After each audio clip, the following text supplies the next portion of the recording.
ശബരിമലയിൽ നടന്ന ഈ കൊള്ള, ഈ സ്വർണ്ണക്കൊള്ള, അത് ഈ തെരഞ്ഞെടുപ്പിലെ ഏറ്റവും പ്രധാന വിഷയമാകും, ഒരു സംശയം വേണ്ട. കാരണം അതിൻ്റെ പുറകിൽ ഒരു CPM ഗൂഢാലോചന നടന്നിട്ടുണ്ട്. ഇതിൻ്റെ അകത്ത് പങ്കാളികളായ ആളുകളെ ഇപ്പോഴും CPM സംരക്ഷിക്കുകയാണ്. മോഷണക്കുറ്റത്തിന്, അയ്യപ്പൻ്റെ സ്വർണം കവർന്നെടുത്തതിന് ജയിലിൽ പോയ 2 നേതാക്കന്മാർക്കെതിരായും നടപടിയെടുക്കില്ല എന്ന് പറയാൻ തൊലിക്കെട്ടി കാണിച്ചൊരു പാർട്ടി സെക്രട്ടറിയാണുള്ളത്. എന്താ കാര്യം? അവരെ പേടിയാണ്.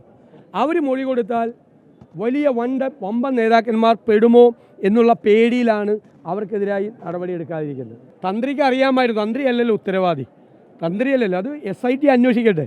തന്ത്രിയല്ലല്ലോ ഇവിടെ നിന്ന് കൊണ്ടുപോകുന്നത്, ഈ സംഭവം കൊണ്ടുപോകുന്നത്. അദ്ദേഹം പറഞ്ഞത് ഞാൻ ബോർഡ് മെമ്പർമാരെ അറിയിച്ചിരുന്നു, ദേവസ്വം വകുപ്പിനെ അറിയിച്ചിരുന്നു, അതായത് കടകംപള്ളി സുരേന്ദ്രനെ അറിയിച്ചിരുന്നു എന്നാണ് ആ പറഞ്ഞതിൻ്റെ അർത്ഥം, അല്ലേ? അപ്പോൾ കടകംപള്ളി സുരേന്ദ്രനെ അറിയാമായിരുന്നു ഇത് പുറത്തേക്ക് കൊണ്ടുപോകുന്നത്. ഉണ്ണികൃഷ്ണൻ പോറ്റിയെ അവരുടെ അടുത്തേക്ക് അയച്ചതും കടകംപള്ളി സുരേന്ദ്രനാണ്. 2018-19 കാലത്ത് കടകംപള്ളി സുരേന്ദ്രന് ഇവരുമായിട്ട് ബന്ധമുണ്ടായിരുന്നു, ഉണ്ണികൃഷ്ണൻ പോറ്റിയായിട്ട്. ഞങ്ങൾ തെളിവുകൾ ഹാജരാക്കാം. 2019 ബന്ധമുണ്ടായിരുന്നു എന്നുള്ളതിൻ്റെ തെളിവുകൾ ഞങ്ങൾ ഹാജരാക്കാം.